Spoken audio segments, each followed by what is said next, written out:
So yun na nga guys, may nagtanong sa atin kung ano bang may advice natin para sa magsa-start pala ng running, paano ba maging consistent, at paano ba ma-maintain yung motivation nila para tumakbo.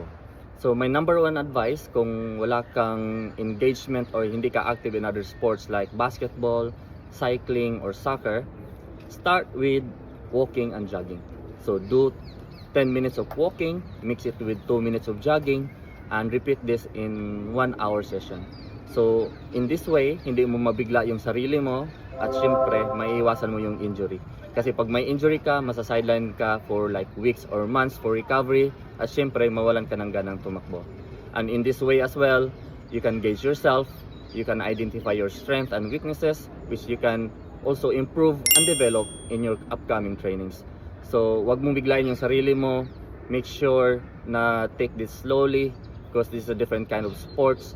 And yun lang, keep showing up, keep training, and keep running.